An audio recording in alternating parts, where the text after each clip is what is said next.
2019년 11월 스터디 내용 5편입니다.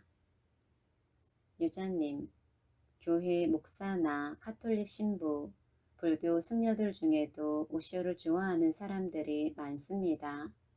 그런데 그런 사람들에게 결국 내가 느끼는 것은 오쇼를 아무리 좋아해도 중은 중일 뿐이고 목사는 결국 목사라는 것입니다.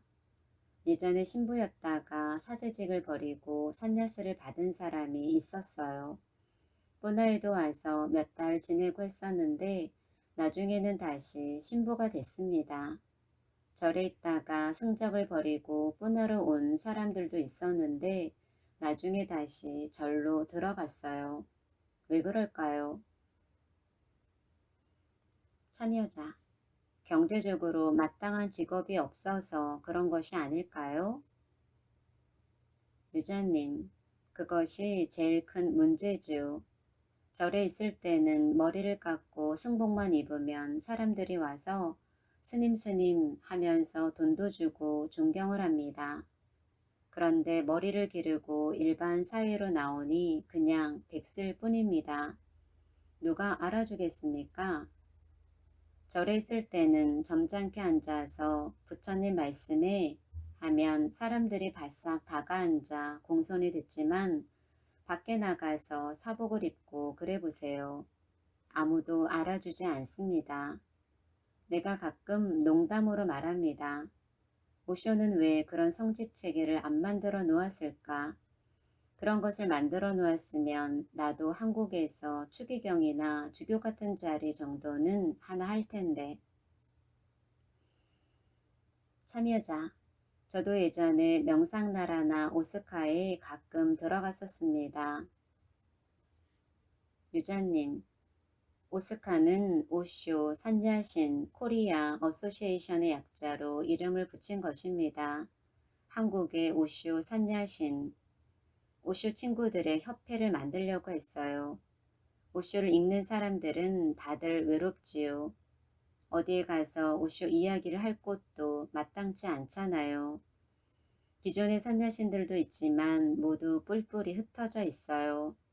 공식적이고 거창한 조직은 아니지만 이 외로운 사람들을 모아서 함께 무엇인가를 해보고 싶었어요.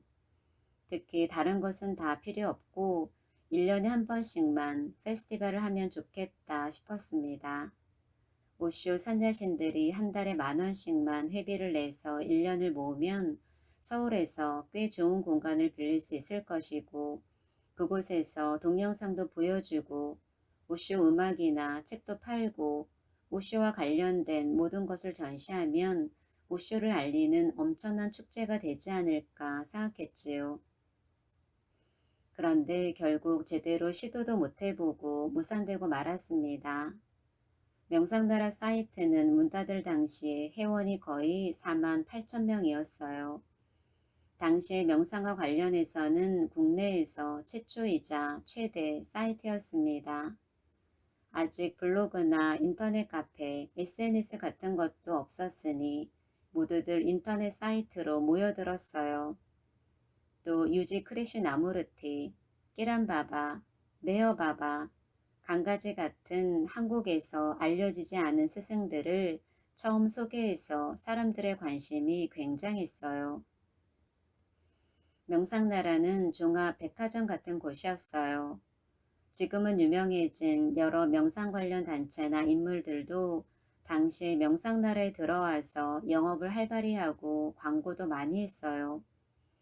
어떻게 보면 한국의 명상계에서 역사의 한 부분을 차지하는 사이트였습니다. 그때엔 한 달에 한 번씩 서울에서 큰 식당을 빌려 오프라인 모임을 했었고 춘천 근처에 큰 수련원 같은 곳을 빌려서 2박 3일씩 명상 캠프를 하면 7, 80명씩 모이고 했었습니다. 그런데 사람들 모이는 곳이 늘 그렇듯 그런 모임에는 깨달았다는 자들의 온갖 또라이들이 부지기 쓰입니다. 온갖 싸움질에 난리를 피우고 나중에는 자기들끼리 모여서 운영자를 몰아내자고 하고 별짓을 다 합니다. 또 회원 숫자가 48,000명이라도 다 소용없어요. 인터넷 회원은 대부분 훔쳐보기만 할 뿐입니다. 지금 생각하면 부질없어요. 오히려 오쇼를 좋아하는 사람들끼리 이렇게 소규모로 모이는 것이 훨씬 좋아요. 이 바닥에서는 이끄는 사람이 중심을 잘 잡아야 합니다. 명상 관련 서적을 내는 출판사가 있었는데 초기에는 괜찮은 책들을 많이 냈습니다. 그 후에 센터를 만들어 명상 프로그램도 하고 강연회도 열고 했어요. 그랬더니 대한민국 도판에서 노는 온갖 도인이란 자들은 다 모여들었습니다. 그러면 사장이 중심을 잡아서 이상한 방향으로 가지 않게 건전한 사고를 가진 일반인들을 모이게 해야 하는데 이 사장은 귀가 얇은 사람이었어요.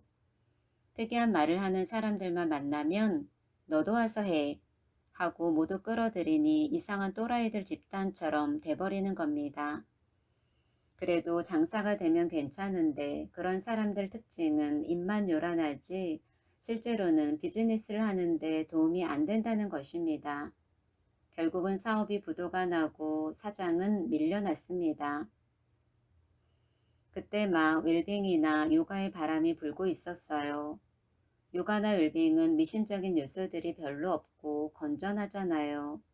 거기에 명상적인 색채나 건전한 힐링 요법 같은 것을 살짝 가미해서 일반인들이 명상에 관심을 가지고 쉽게 접근할 수 있도록 했으면 좋았을 것입니다.